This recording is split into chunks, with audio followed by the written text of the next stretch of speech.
tabla de operacionalización de variables, un tema crítico en este proceso del marco metodológico de cualquier investigación. Hola, les habla el doctor Fernando Vera desde Chile. Quiero compartirles, chicas y chicos de Iberoamérica, un tema que es súper relevante. No es como para trabajarlo así a la rápida de la noche a la mañana, sino que hay que darle cierto contenido, hay que focalizarse, en fin, hay que tener súper claro desde cuál paradigma, ¿no es cierto?, vamos a enfocar nuestra investigación, porque de ahí parte todo, en realidad, desde el punto de vista metodológico, ¿no es cierto? Todos los encuadres van dentro de ese paraguas paradigmático, ya sea, por ejemplo, un enfoque cuantitativo, ya sea un enfoque cualitativo o una mixtura de ambos, vale decir, una complementariedad paradigmática. Léase enfoque mixto. ¿Vale? Entonces, brevemente, vamos a pasar a la tabla. O algunos autores se refieren a ella como matriz. Es lo mismo. Hay varios modelos de tabla o de matrices de operacionalización de variables. Lo interesante en cualquier caso es tener súper claro, como insisto, cuál es nuestra variable en estudio. Recuerden que la variable, para poder medirla, ¿no es cierto?, necesitamos dimensionarla.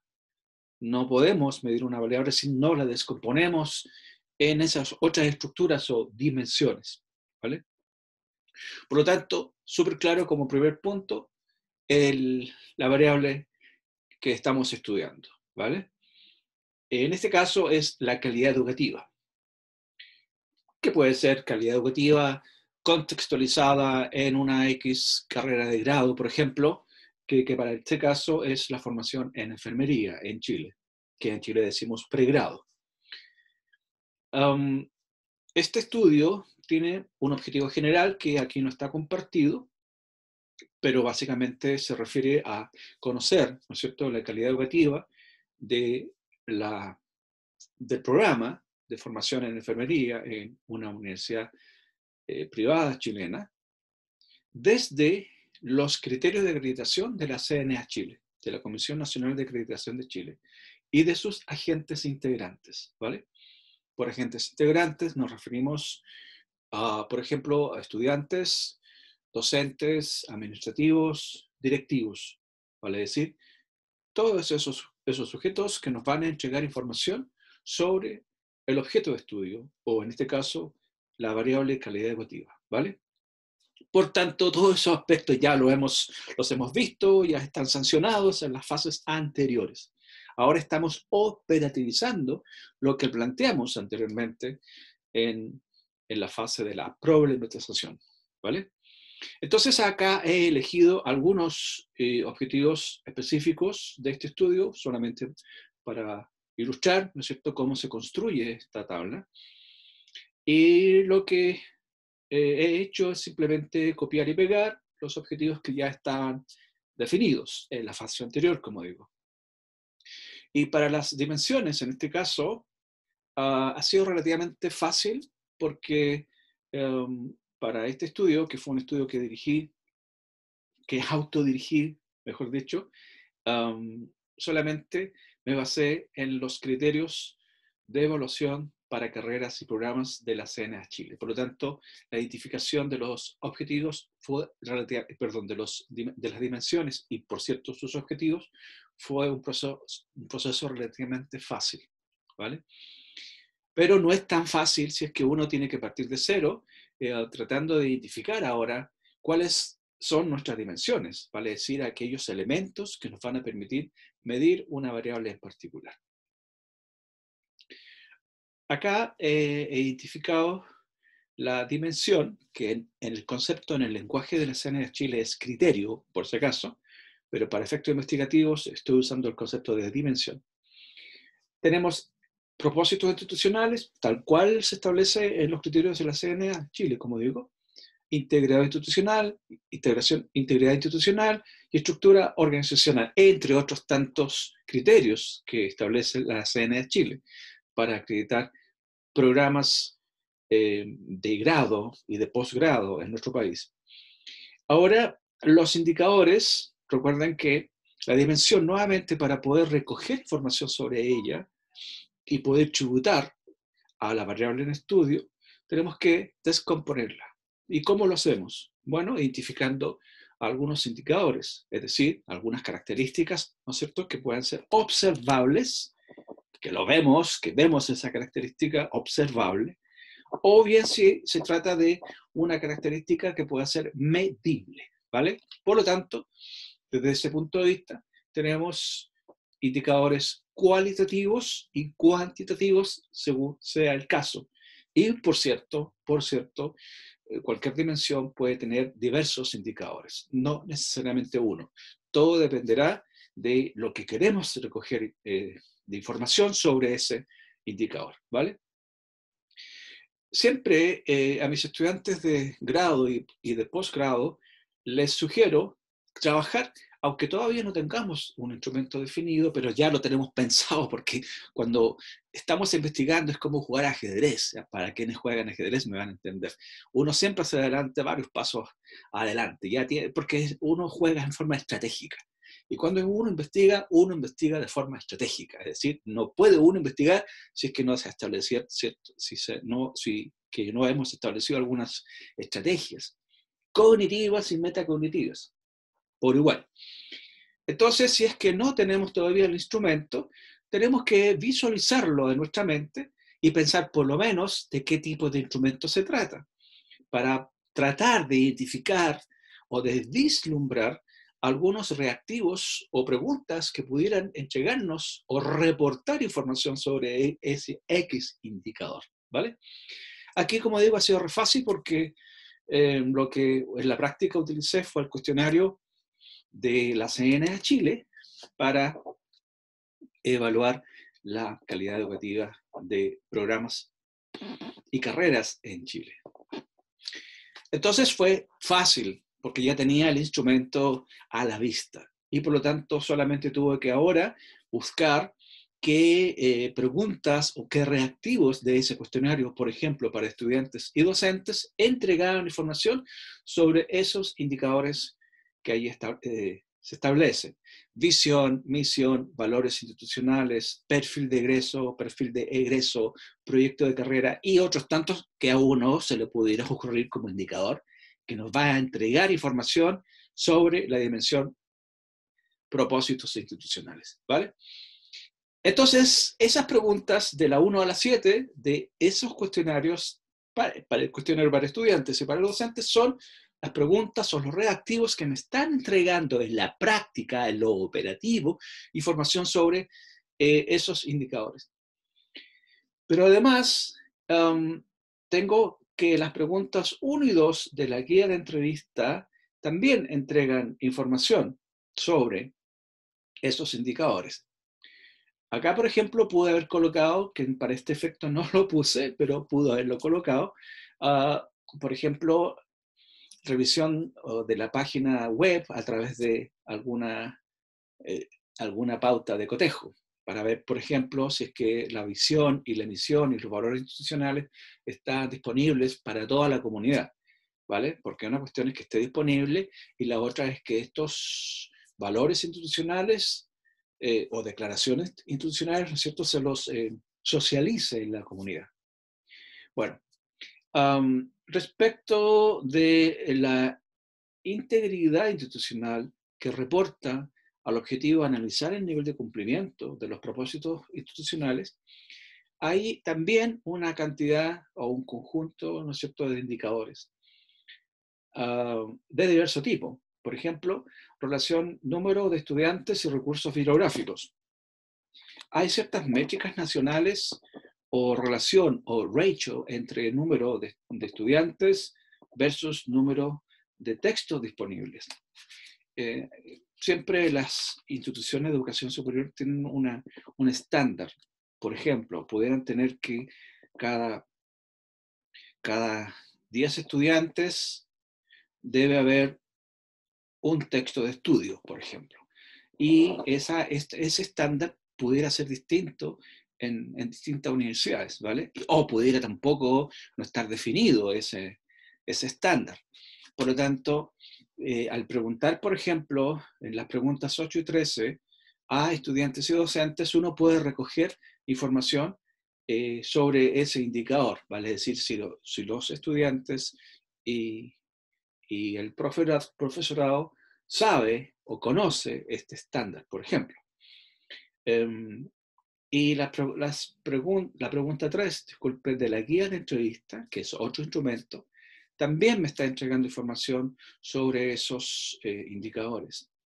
Y además, las preguntas 3, 6 y 8 de la pauta de cotejo también me reportan información sobre esos indicadores, ¿vale? Y por lo tanto ahí tenemos una mixtura entre indicadores cuantitativos, como por ejemplo el número, la relación entre estudiantes y recursos bibliográficos, y por ejemplo la información en página web, si existe o no existe,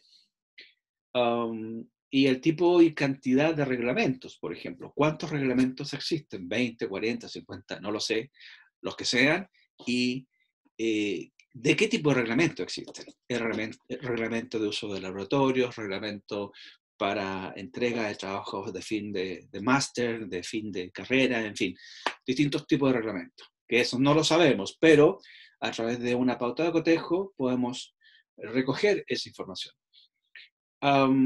Y finalmente, en este ejemplo, tenemos que para el objetivo específico, conocer si la gestión organizacional, administrativa y financiera de la carrera cumple con las metas y objetivos de la unidad. Y como variable, perdón, como dimensión se ha establecido la estructura organizacional. Insisto, esa estructura organizacional y todas esas dimensiones remiten a los criterios que ya están previamente definidos por la CNA Chile. Por lo tanto, en este caso, este estudio resultó relativamente fluido en términos de estructura, ¿vale? Como indicadores, todos los que nosotros necesitemos en realidad, ya sea como digo, observables o medibles. El organigrama, la oficina de autoevaluación, planes anuales, mecanismos de seguimiento, instancias de participación y todos los indicadores que uno pudiera, digamos, estudiar. Pero para este efecto son esos los que están señalados. Como ítems, igualmente el mismo procedimiento se está utilizando en todos, si se dan cuenta, el cuestionario que está disponible en la CNA Chile para acreditación de carreras. Y simplemente, como investigador, lo que uno hace es identificar qué preguntas y de qué dimensión son las que yo voy a utilizar como investigador para que tenga información sobre esos indicadores que me van a permitir entregar información sobre tal dimensión y sobre tal variable. El otro punto interesante que ustedes seguramente ya habrán visualizado es que este estudio, a través de solamente los ítems, que por cierto están reportando a una cierta técnica y a un cierto instrumento, también me está indicando, ¿no es cierto?, que hay detrás un paraguas paradigmático, ¿vale?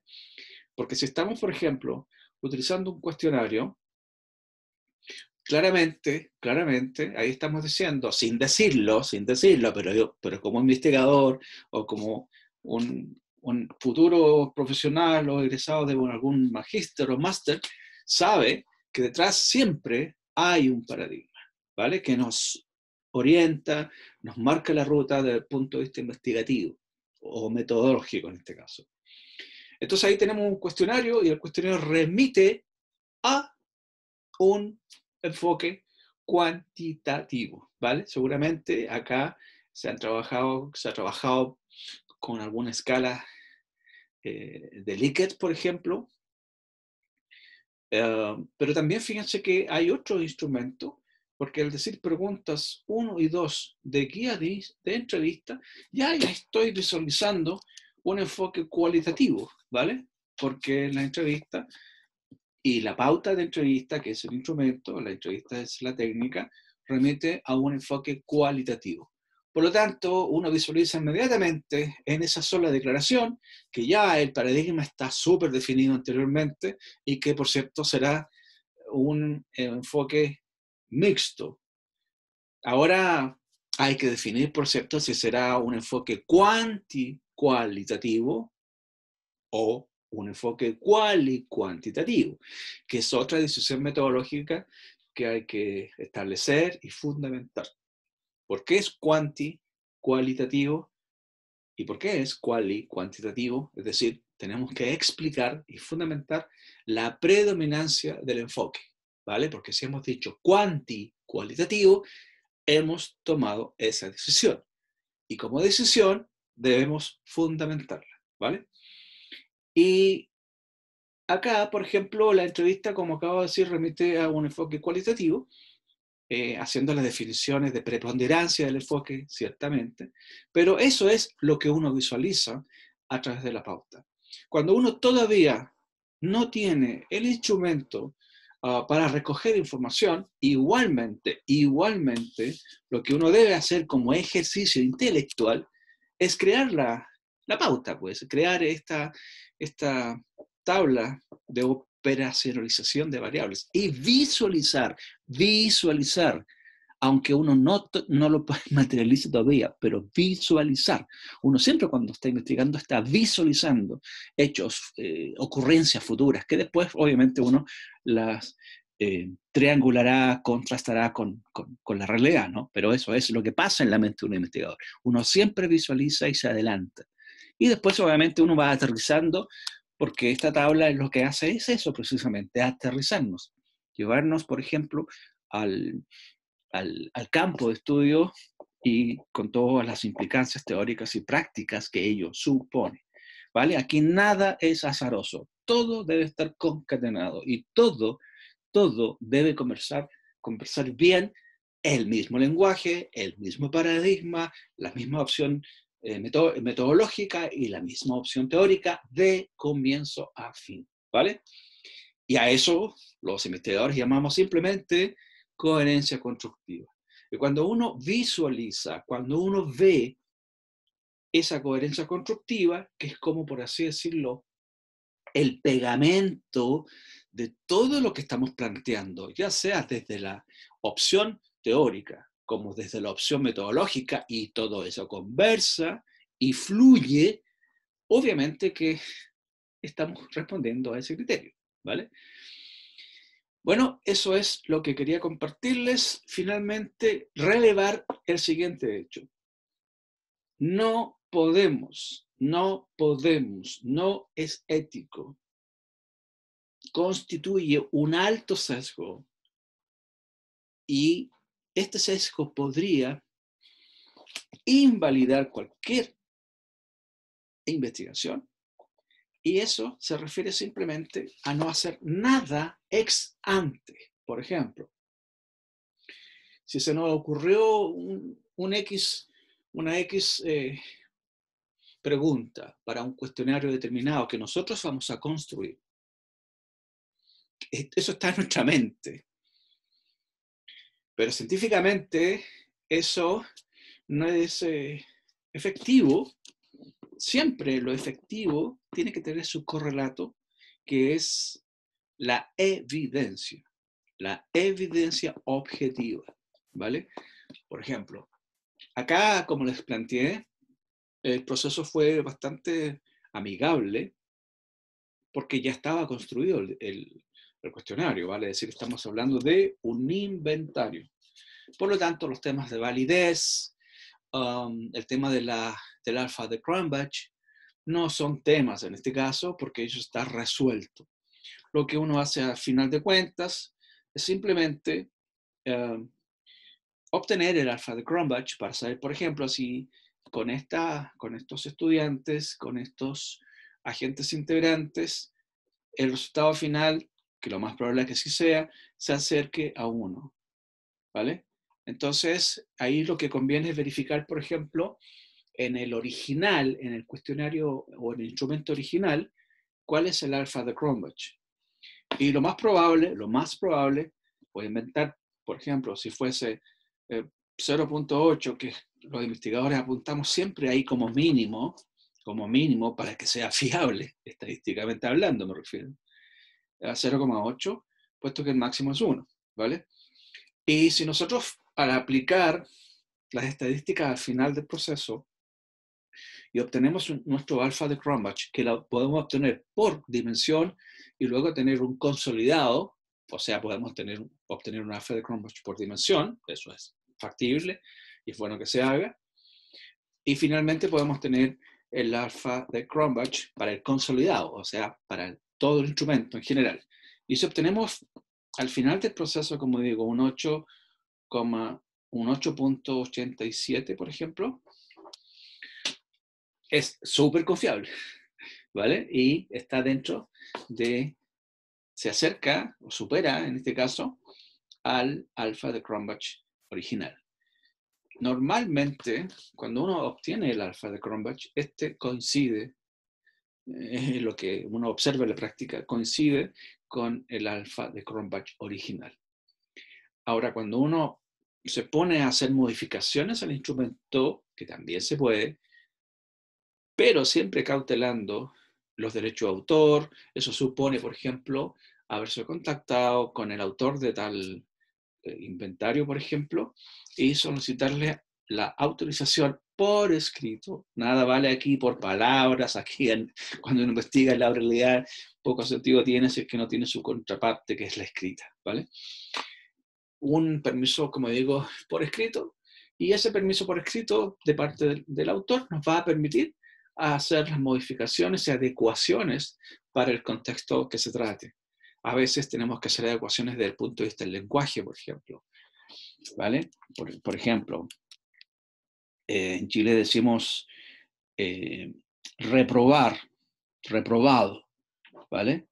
Y si yo quisiera publicar en alguna revista europea, por ejemplo, en España, tendría que modificar ese concepto porque no se entiende.